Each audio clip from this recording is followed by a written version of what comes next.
a la presentación del presbítero doctor Edgardo Morales, quien, bueno, está en una situación particular porque nació, acá tengo los datos biográficos, pero me dicen por la cucaracha, como dirían, que nació en San Miguel del Tucumán, Argentina, en 1959, un día como hoy exactamente, así que además de tener la alegría de la presentación de su trabajo, lo felicitamos enormemente por su cumpleaños. Cursó estudios sacerdotales en el seminario Nuestra Señora de la Merced de Tucumán, realizó una experiencia monástica en el monasterio Nuestra Señora de los Ángeles en Azul, en la provincia de Buenos Aires. En 1987 fue ordenado sacerdote en San Miguel de Tucumán y cursó estudios superiores en el Pontificium Institutum Augustinianum de Roma, obteniendo el título de doctor en teología y ciencias patrísticas en 1991.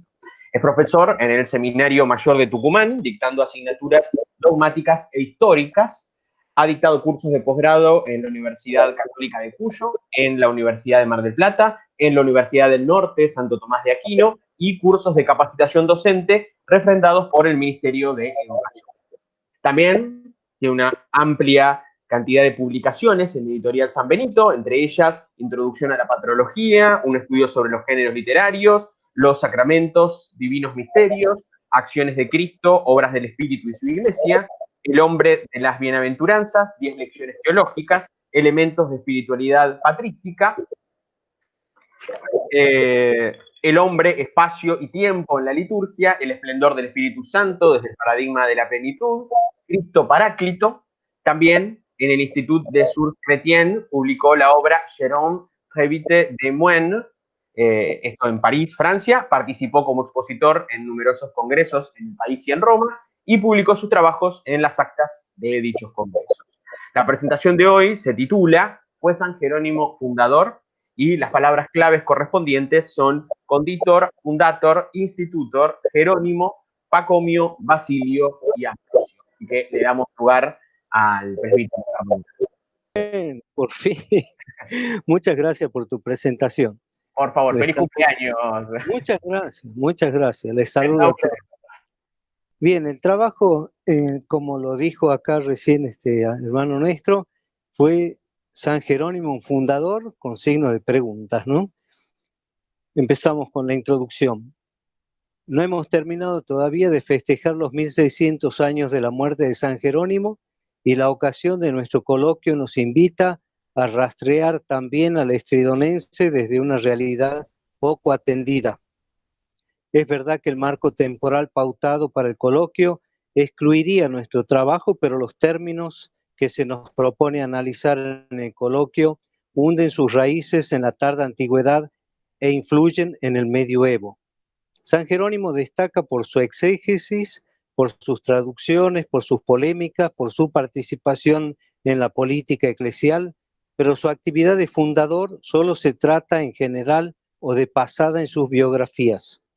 Podríamos entonces plantearnos dos preguntas iniciales. La primera es, ¿desde qué aspecto planteamos en nuestro coloquio el tema de la fundación y del fundador? La segunda, más específica para nuestro autor, Jerónimo, ¿fundador de qué? Empezamos con un acercamiento filológico. En la tarda antigüedad, la etimología de las palabras era sumamente respetada. Palabras como matrimonium, labor, sacerdos, por ejemplo, excluían atribuciones que no entraran en su etimología. Se podía considerar el caso de la metáfora o las analogías, pero los analogados debían ser congruentes con las analogaciones. Para comenzar a acercarnos al objetivo propuesto, es necesario emprender un recorrido por el contexto cultural. En el ámbito oriental era tal la importancia que se daba a los significados de las palabras que llegó a dárseles un lugar en la exégesis y la teología.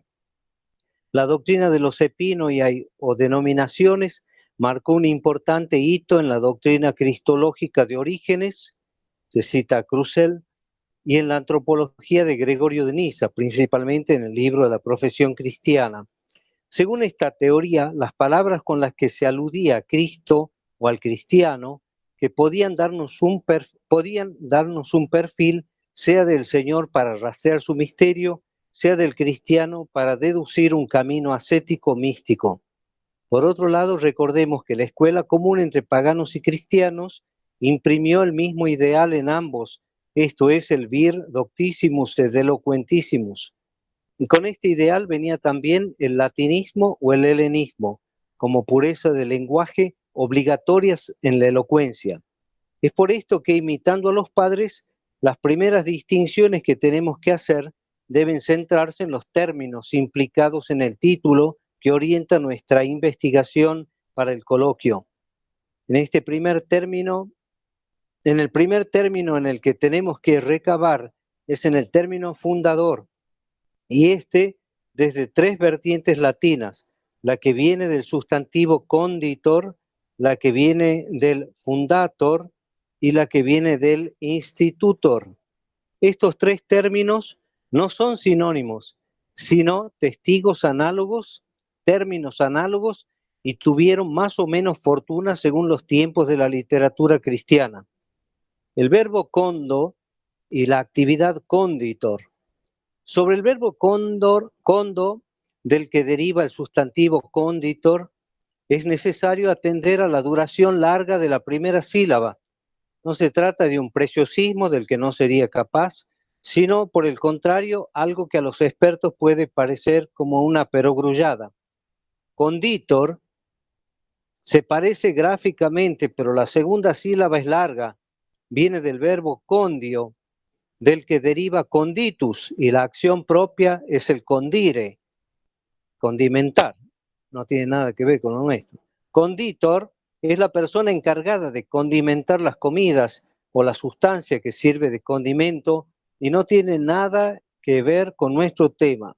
En cambio, conditor viene del verbo do, al que se le prefija con, lo que en la unión significa al que fundamenta, el que pone cimientos, y el efecto de su acción es el conditus o condita.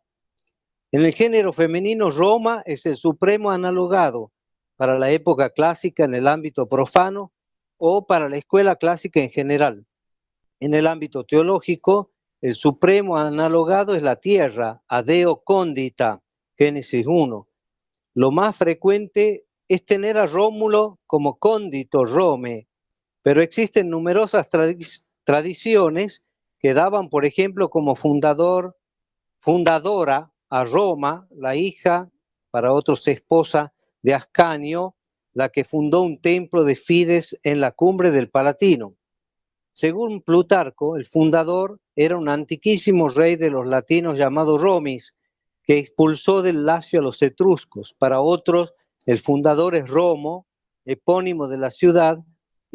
Pasaba por ser hijo de Imatión o de Eneas. Sin embargo, es Rómulo, en la versión más conocida, el conditor Rome. Tito Livio se refiere a Roma con su obra de Urbe Condita, obra paradigmática para la literatura patrística, no utilizando el fundo que debería dar de Urbe Fundata. Esta obra, que era estudiada en la escuela clásica, permitía que el alumno grabase en su memoria no solo la univocidad entre urbe y Roma, sino también el condere como un modo de establecer algo de modo integral, no material, o mejor dicho, no solo material. Plutarco, en Vidas Paralelas, pone en comparación a Rómulo y Eneas, descartando todas las demás tradiciones y por lo tanto poniendo también en paralelo Roma y Atenas. Condo versus fundo. En su dinámica semántica, las palabras nacen refiriéndose a realidades concretas, deviniendo luego hacia otras más abstractas. Condo no se atiene a esta norma, nació como con una semántica abstracta, con la misma unión de la preposición con y el verbo do. De suyo debiera significar dar junto a otro, produciendo con el paso del tiempo el término condado. Sin embargo, la conjunción de preposición y verbo enriquecen la semántica para indicar una fundación al modo de una creación poética, semejante al poieo de los griegos.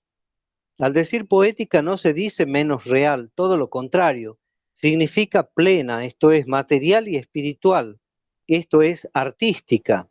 De hecho, la obra poética implica lo material del signo artístico y el significado que viene del artista. Fundo, en cambio, que parecería su sinónimo, fue evolucionando de algo muy concreto hasta legal, hasta un contenido más abstracto. El fundus significa primeramente el espacio de tierra excavado, sembrado o construido, trabajado por los esclavos, que puede ser grabado con tasa impositiva de la que se hace cargo el fundador. Fundus, en este sentido, se parece al feudo medieval. Sicondo es semejante a poieo de los griegos, fundo se asemeja a ctillo. Esto es una construcción material. Sin embargo, como decíamos, con el paso del tiempo sus semánticas se fue refiriendo cada vez más a las obras más abstractas, y en las obras de los padres encontramos el fundare y el instituere a la par del sustantivo conditor, no siendo tan frecuente el sustantivo fundator. Esto muestra una diferencia con el medioevo y el renacimiento, en los cuales la figura del fundator se destaca como nuevo héroe, venerable religiosamente y ocupando el lugar en los altares, lo que se conserva hasta hoy. En la literatura cristiana antigua se dio por un lado la asunción del modelo retórico de la literatura clásica del héroe.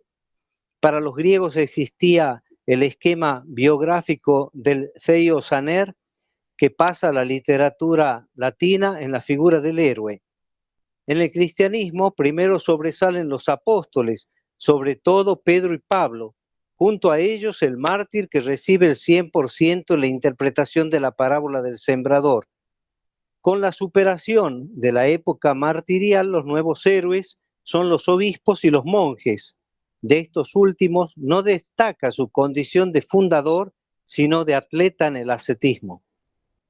En el caso en el que descuelle el fundador, como Pacomio, según la biografía de Orsiesio, primero el biógrafo lo destacó en la figura de converso y el asceta esforzado, antes que fundador. De hecho, de los monasterios no se conservaron ni los cimientos 50 años después de la muerte de Pacomio. Concluyendo, podemos afirmar que en el periodo de los padres que hemos estudiado en sus textos, tiene más importancia el uso de conditor que el de fundator. Y esto, por lo que ya vimos, más se tiene en cuenta el plano ideal que el plano material. La evolución del vocabulario ha acompañado la realidad del fundador y lo fundado. Se funda, condo, un ámbito de respuesta de los cristianos a un don activo del Espíritu Santo. Se funda, fundo, un templo, un monasterio, con sus condiciones materiales consideradas primordialmente. Pensamos en la primera etapa de la fundación cenobítica de Pacomio hasta que se redactó la regla. La institución, institucio, se ubica entre ambas con inclinación hacia el condo, solo que este término también se inclina a la institución de una regla que organiza y estructura lo fundado, al menos en su doctrina, como es el caso de Ambrosio y la Institutio Virginum, o los monasterios pacomianos a partir de la regla. Del verbo instituere proviene el institutor. En Jerónimo, entre otros tópicos, lo encontramos en la epístola 77:6 a Fabiola: prima omnium nosocomium instituit, más referido al fundo, instituor, es el que provee materialmente. Un ejemplo de esto lo tenemos en Institutiones Monacorum de Basilio, traducida por Rufino de Aquileia, llamada Pequeño Asceticón por Griebomont. Varrón, en el 116 a.C., es fuente para San Agustín, pero confrontándola, transmite esta modalidad que encontramos en Civitate Dei 18.1, cum prius inimicus civitatis Dei, qui conditori eius Christo Deus suos preferum. No se trata aquí de la fundación de Roma, sino de la ciudad de Dios, la ciudad del orden y la pax romana que los paganos atribuían a sus dioses y que acusaban a los cristianos de haber enradecido el aire, provocando la invasión de los bárbaros. Aunque sabemos muy bien que las Sagradas Escrituras son la fuente inspiradora de la doctrina de los padres, la gran influencia de la cultura clásica en la literatura patrística nos impuso metodológicamente comenzar por ella. Algo notamos ya en lo referido a Polleo, que en la versión de los 70 aparece en el libro del Génesis 1.1, con el contenido integral de creación poética. Tomaremos, por ejemplo, el texto de la versión Vulgata, que debe comprenderse desde su fuente en los 70. El Salmo 23, en la versión de la Vulgata, reporta Domini est terra ipse super Maria fundavit eum. La comprensión de fundavit dependerá de la versión de los 70. En esta versión griega se utiliza esdemeliosten, de semelón, que en castellano se vierte fondo, pero en la línea del condo latino, no en la línea de fundo. Se puede confrontar el Salmo 118, 90. Esto lo podemos inferir de lo siguiente. En los Salmos, el segundo hemistiquio generalmente se interpreta con el mismo contenido que en el primero.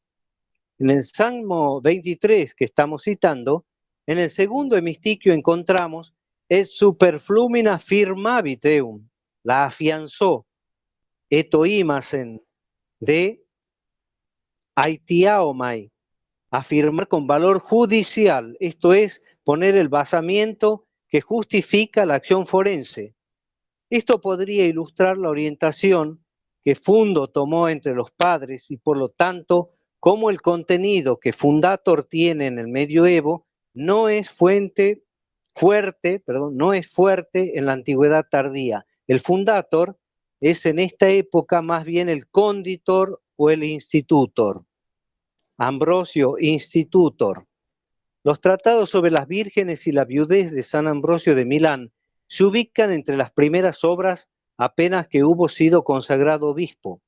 El mediolanense tuvo especial cuidado en la redacción, ya que sabía que siendo sus primeros escritos, estos iban a ser sumamente criticados por Jerónimo, por ejemplo.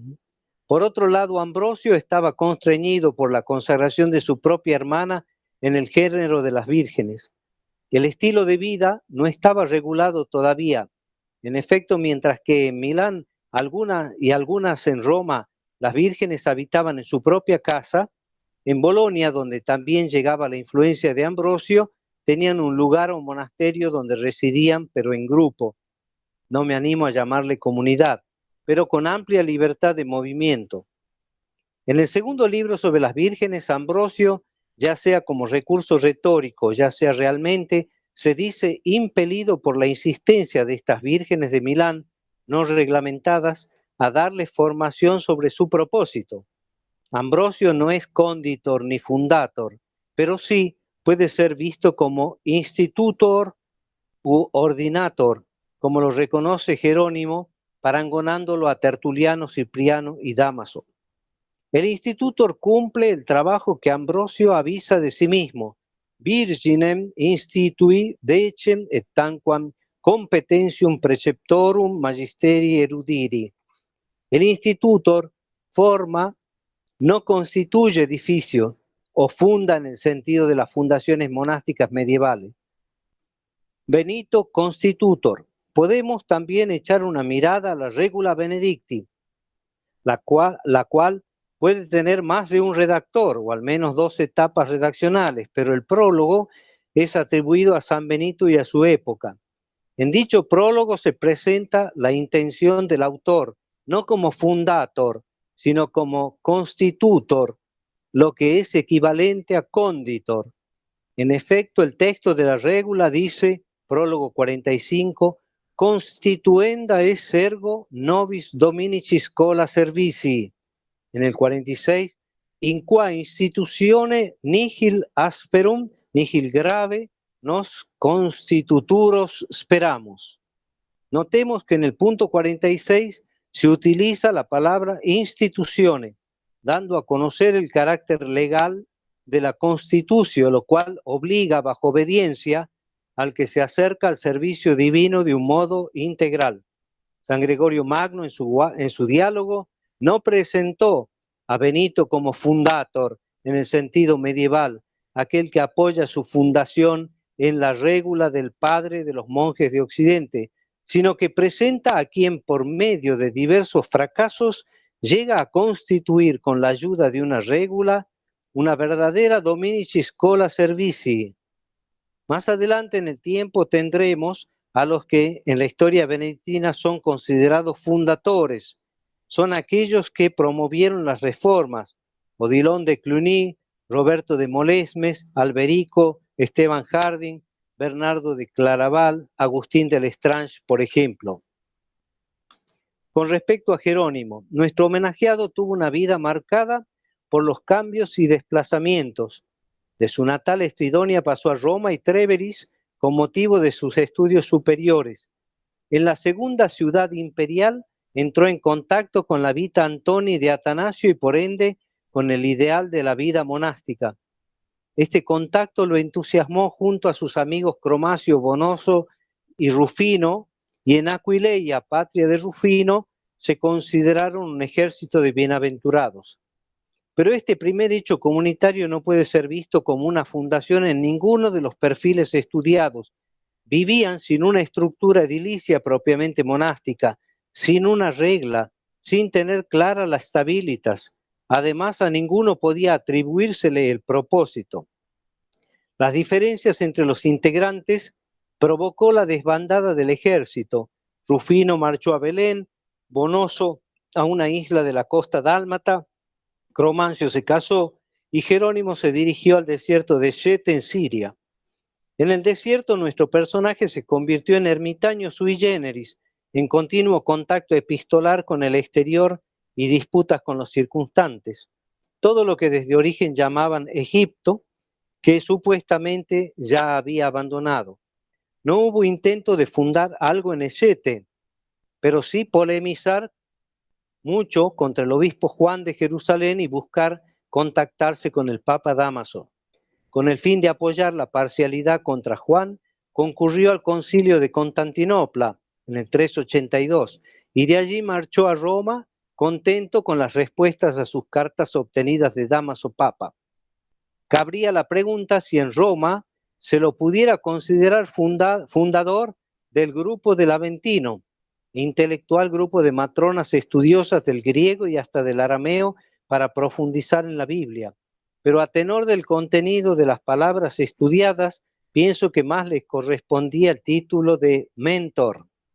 Literalmente expulsado de Roma en el 385, Jerónimo acarrea consigo a Paula, sustentadora económica del grupo, y a gran parte del rebaño romano hacia Belén, sin atender a las etapas turísticas entre los monjes egipcios. Lo vemos en la construcción de monasterios, o tal vez deberíamos llamar convictorios, para Paula y el resto de las mujeres, sirvientas incluidas, otro solar para los varones y una posada para los peregrinos. No creería que a estas puedan llamarse fundaciones. Estas instituciones se disolvieron tras la muerte del polémico mentor y organizador. Estos términos utilizados en la tarda antigüedad no conllevan la veneración del iniciador de la corriente espiritual, cosa que sí se observa posteriormente y hasta el día de hoy, perdiéndose de vista la voluntad de Dios que excede infinitamente a la persona del fundador. Nada más.